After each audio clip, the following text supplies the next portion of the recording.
Jahaan armaan gadii keessaa sadii sitti dhaga'ama taanaan yookaan sirratti mul'annaan dhibee dhiphuu waliigalaa qabaachuu dandeessa waan ta'eef meena hordofi. Inni jalqabaa hirriba rafuu dadhabda yoo ta'e, yaada qabatama hin qabne kan yaadamee xumura arganne hin qabamte, utuu jikee walitti hin deemin halkan guutuu dabarsita yoo ta'e, lammaffaan daftee aarta yoo ta'e, of nyaachuu wanti kanaan dura sin aarsine si aarsuu yoo jalqabe, sadaffaan tasgabbii dhabuu yookaan bakka tokko taa'uu dadhabda yoo ta'e, afuraffaan utuu waan tokko hin hojjetin dadhabbiin sitti dhaga'ama, bututtiin sitti dhaga'ama yoo ta'e, shanaffaan xiyyeeffannoo kee sassaabuu, yaada kee sassaabbachuu dadhabda yoo ta'e, kanaan wal qabatee dagachuun si mudata yoo ta'e, ja'affaan mataa dhukkubbii amala bitaaf mirgatti si harkisuu qaba. Gubaa mataa qabda yoo ta'e, haala yaaddoo yookaan dhiphuu keessa jirtan amaloota ja'an armaan olii keessaa sadii yoo isin irratti mul'ate, sadarkaan jabina isaatiif laafina isaa hagamuu wal caalu yeroo ja'aatiif kan isin irra ture yoo ta'e, dhibee dhiphuu waliigalaa yookaan general anxiety disorder qabaachuu maltu.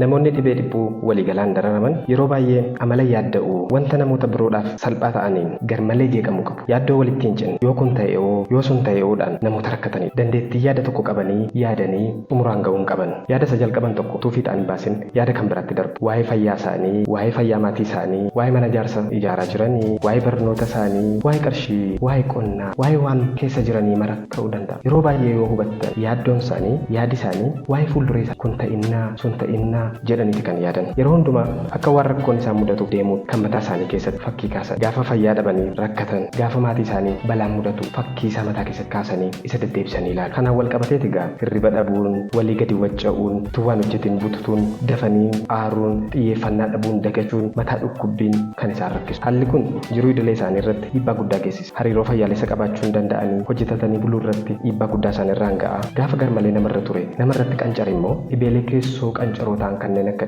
ol ka'uu dhiibbaa dhiigaa, dhibee sukkaaraa akkasumas araada garagaraatiif isaan saaxiluu mala. Dhibeen kun wal'aansa bu'aa qabeessa dhibeelee qaban keessaa isa tokkodha. Gaafa mana yaalaa dhaqxan hakiimni keessan wanti isinitti dhaga'amaa jiru kun miirri isin keessa jirtan kun qoricha garagaraa fudhattaniin araada fudhachaa jirtaniin akkasumas rakkoo qaama keessaa biroodhaan kan isinitti hin dhufne ta'uusaa qorannoo gaggeessuun erga adda baafatee booda sadarkaa rakkoo keessan irratti hundaa'uudhaan haala sadiin yaala isinii kennuu mala. Inni jalqabaa yaaldubbii yookaan saayikooteeraappiidha. Yaaldubbiin yookaan saayikooteeraappiin gaafa sadarkaan yaaddoo keessanii yookaan dhiphuu keessanii salphaa ta'ee fi baay'ee hammaataa kan hin taane yoo ta'e, akkasumas dammaqiinsi isin xiinsammuudhaaf qabdan sadarkaa gaariirra kan jiruu fi yaaldubbii keessatti hojmanii isinii kennamu hojjechuuf yoo fedhii qabaattan mala yaaldubbii yookaan saayikooteeraappii isinii filata. Inni lammataan qorichoota fayyadamuudhaan wallaanuudha. Qorichoota farra yaaddoo ta'an yookaan anzilootiks ta'an qoricha garagaraatu jira. Akka umurii keessanitti, akka sadarkaa dhukkuba keessanitti qoricha kana isinii filuudhaan isinii ajajuu mala. Inni sadaffaan lachuu walitti makuudhaan jechuun yaaldubbiidhaa fi qoricha farra dhiphuu waliigalaa ta'an isinii filachuudhaan isin yaaluu danda'a. Har'aaf kanumaan qabadhee waan na dhaggeeffattaniif galatoomaa.